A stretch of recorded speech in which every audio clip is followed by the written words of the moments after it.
no tengo conflictos de interés en relación al tema que voy a tratar. Los objetivos de la clase van a ser definir la historia natural de la mielopatía cervical degenerativa, tratando de determinar qué pacientes deben ser operados y cuáles son los parámetros que tenemos que utilizar para definirlo. Y por último, revisar las indicaciones para realizar abordajes por vía anterior y o posterior.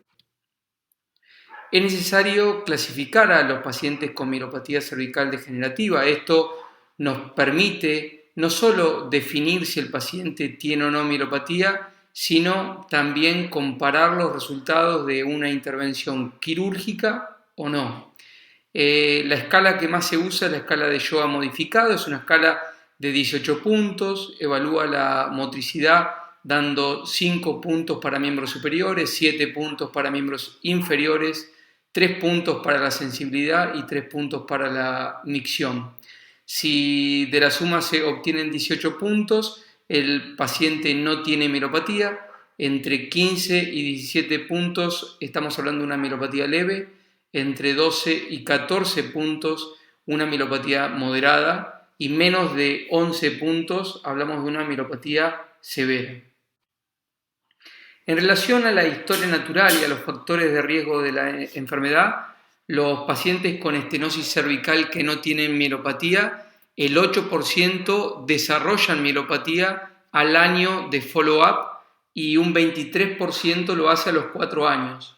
Los factores pronósticos para el desarrollo de mielopatía son la presencia de radiculopatía cervical, el déficit de conducción central en los potenciales evocados somatosensitivos y la disfunción radicular en el electromiograma. En relación a la capacidad de predicción de los estudios por imágenes, podemos decir que la hiperintensidad en T2, la mielomalacia, se comporta un poco en contra de lo que uno puede deducir desde el sentido común. Si el paciente no tiene mielomalasias, va a desarrollar mielopatía en forma precoz. Hablamos de precoz cuando lo hace antes de los 12 meses, mientras que si el paciente tiene mielomalacia, va a desarrollar mielopatía en un promedio de 4 años. Este comportamiento del desarrollo de la mielopatía en presencia o ausencia de mielomalacia, como ya les dije, va un poco en contra de lo que uno esperaría desde el sentido común. En relación a los pacientes que tienen estenosis cervical con mielopatía, cuando la mielopatía es leve, entre un 20 y un 60% van a deteriorar en los 3 a 6 años de follow-up sin cirugía. Y entre un 4 y un 40% requerirán cirugía en un promedio que va entre los 3 a 7 años de seguimiento. La compresión medular circunferencial se ha determinado ser un factor de mal pronóstico.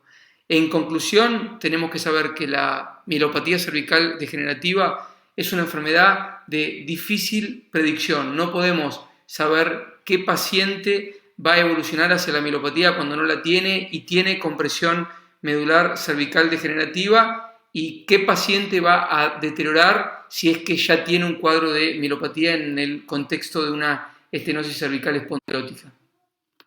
¿Cuándo no tenemos que operar? Si el paciente tiene una compresión medular degenerativa, pero no tiene mielopatía, máxime si no tiene radiculopatía y no tiene signos electrofisiológicos de compresión central, no tenemos que realizar cirugías profilácticas.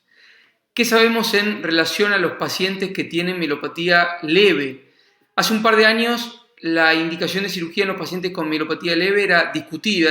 Se podía indicar tratamiento conservador o se podía indicar una cirugía. Hoy ha cambiado un poco el concepto que se tiene para con los pacientes con mielopatía leve y la indicación o no de la cirugía. Entonces, no hay duda que tenemos que operar a los pacientes que tienen mielopatía moderada y mielopatía severa, pero otra vez, ¿qué tenemos que hacer con los pacientes que tienen mielopatía leve? Fíjense, este estudio es del año 2013, un estudio prospectivo, multicéntrico, que fue conducido por el doctor Michael Felling, que demuestra que independientemente del grado de mielopatía que tenga el enfermo, a los 12 meses de follow-up, todos mejoraron el grado de mielopatía después de la cirugía. tanto los que tenían mielopatía leve como los que tenían mielopatía moderada y los que tenían mielopatía severa. Y el grado de mejoría fue estadísticamente significativo. Por supuesto que los que tenían mielopatía leve mejoraron menos que los que tenían mielopatía moderada y severa. Obviamente esa menor mejoría se debe a que tenían menos que mejorar, pero todos mejoraron su puntuación en la escala de Shoah modificada a los 12 meses. Si analizamos este metaanálisis que analiza datos de 2 estudios multicéntricos grandes, enrola 193 enfermos con mielopatía leve, lo sigue durante 2 años, encuentra que todos los enfermos con mielopatía leve tenían una alteración significativa de la calidad de vida comparados con la población normal y que hubo una mejoría significativa postoperatoria tanto del SF36 como del Shoah modificado y del NDI en todos los enfermos.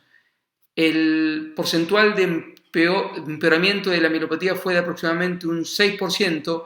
Concluimos que los pacientes con mielopatía leve tienen que ser intervenidos ya que el grado de alteración de su calidad de vida es importante y este metaanálisis lo pudo demostrar de esa manera. Por lo tanto, la cirugía tendría que ser recomendada en todos los pacientes con mielopatía leve, moderada y severa. Y el otro punto importante que tenemos que saber, que a diferencia de lo que creíamos años atrás, que la cirugía debía ser indicada para evitar el deterioro, hoy sabemos que no solamente evita el deterioro, sino también mejora el estatus neurológico independientemente del estatus basal del que se parta. Por lo tanto, indicar cirugía no solo para que el paciente no siga deteriorando, sino que también vamos a ver una mejoría en el estatus neurológico del enfermo. ¿Cómo tenemos que operarlo? Bueno, básicamente saber que la cirugía para mielopatía cervical degenerativa busca la descompresión de la médula, la corrección de la deformidad y la estabilidad de la columna si existe inestabilidad degenerativa. Los parámetros que se usan para indicar cirugía son dónde predomine la compresión, si es anterior o posterior, qué tipo de neurología tenga el enfermo, el alineamiento sagital, el número de niveles afectados, la alineación del raquis y la presencia o no de osificación del ligamento vertebral común posterior. Entonces, si la compresión predomina en la parte posterior, o sea, por hipertrofia del ligamento amarillo, uno va a preferir un abordaje posterior. Ahora, si la clínica que predomina es de radiculopatía, uno prefiere la vía anterior, y si lo que predomina es la mielopatía, uno prefiere la vía posterior. Si la columna está en cifosis, uno prefiere la vía anterior, mientras que si la columna está recta o en lordosis, uno prefiere la vía posterior. Si los niveles afectados son muchos, o sea, más de 3, uno prefiere la vía posterior, y si hay menos de 3 niveles, uno prefiere la vía anterior. En relación a la presencia o no de subluxación, si lo hay, uno prefiere la vía anterior, si no hay subluxación, uno prefiere la vía posterior. Hay que remarcar en este punto que muchas veces se van mezclando los factores que estamos enumerando y uno tiene que hacer un análisis pormenorizado de cada uno de ellos y hacer una indicación artesanal de la indicación, porque no es tan claro siempre que predomine uno u otro. Entonces se va tomando en cuenta cuáles son los parámetros que están en el caso en particular y se indica la cirugía en función de cuáles son los que predominan para uno u otro abordaje. ¿Qué sabemos en relación a la bibliografía con respecto a cuándo es mejor operar por adelante o cuándo es mejor operar por vía posterior? Este es un estudio multicéntrico prospectivo. Acá los pacientes eran operados según las preferencias del cirujano. 169 fueron operados por vía anterior, 95 fueron operados por vía posterior. Los pacientes de la vía anterior eran más jóvenes, tenían mielopatía más leve, lo cual va bastante en relación con lo que uno hace en la práctica diaria. No hubo diferencias entre el NDI y el SF36, entre ambos grupos. El número de niveles operados fue mayor en los que se operaban por vía posterior. La mejora en el Shoah, en el Nurich y en el SF36 como en el NDI, y las complicaciones fueron iguales en ambos grupos. La conclusión fue que tanto el abordaje anterior como el posterior tienen iguales resultados, ya sean neurológicos como funcionales. Entonces, ¿cuáles son los parámetros que usamos nosotros para indicar un abordaje posterior, un abordaje anterior? Cuando hablamos de la aminoplastía, la usamos en pacientes que tienen la columna en lordosis o la columna recta, cuando la compresión es multinivel, hay más de 4 niveles afectados.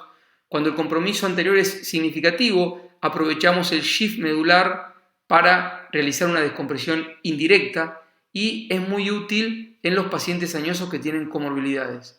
Habitualmente, para graficar la utilidad de una laminoplastia usamos la línea espinosa posterior, una línea que fue descrita por el doctor Fiore y colaboradores. Se traza en la resonancia desde donde la médula se encuentra centrado a nivel cefálico, de la base de esa espinosa hasta donde la médula vuelve a estar centrada en la parte caudal. Se traza una línea de base de espinosa a base de espinosa y se predice el grado de shift medular que se va a generar cuando uno realice la laminoplastía de los niveles que se encuentren comprendidos en esa línea.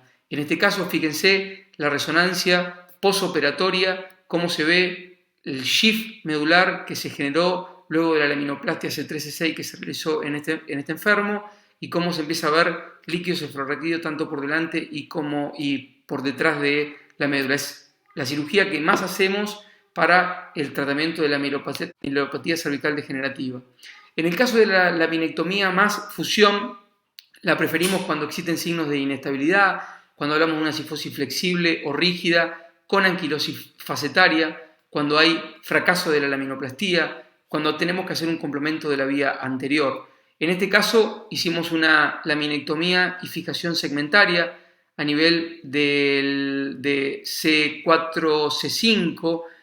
Ustedes pueden ver esa mielopatía asociada a la compresión cervical degenerativa y cómo se ve la liberación en la resonancia magnética posoperatoria. Lo que motivó la indicación de la fijación fue la presencia de signos de inestabilidad degenerativa en el preoperatorio. Al respecto del abordaje anterior, tenemos dos modalidades de tratamiento: la disectomía y la corpectomía. La disectomía la preferimos en columnas lordóticas, sifóticas o rectas, pero cuando la estenosis está confinada al espacio discal, cuando la compresión medular es principalmente anterior y cuando el número de segmentos afectados son 3 o menos. Si tratamos menos de 3 niveles, la placa es opcional. Actualmente estamos utilizando mucho las cajas autosustentables. Ahora, si hacemos 3 o más niveles, usamos cajas con placas por la incidencia aumentada de pseudoartrosis que existe en este tipo de intervenciones. Cuando hacemos una corpectomía, lo mismo. La preferimos en columnas lordóticas, sifóticas o rectas, cuando la compresión predomina a nivel retrocorporal. Si hacemos un nivel, utilizamos celdas y placas. Si hacemos 2 o más niveles, preferimos complementarlo con una vía posterior. Para grandes descompresiones por vía anterior, recomendamos los procedimientos híbridos que usen disectomías con corpectomías. Para terminar, el abordaje combinado. Acá lo usamos cuando hay una descompresión anterior insuficiente o como complemento de la vía anterior. Generalmente en estos enfermos la vía anterior nos permite ganar lordosis para luego, por vía posterior, lograr el shift medular que nos permite esta vía, ¿no? O sea que con la vía anterior le damos lordosis y con la vía posterior buscamos el shift medular para la descompresión indirecta. Para terminar, decirles que la historia natural de la mielopatía cervical degenerativa es variable y es difícil de predecir.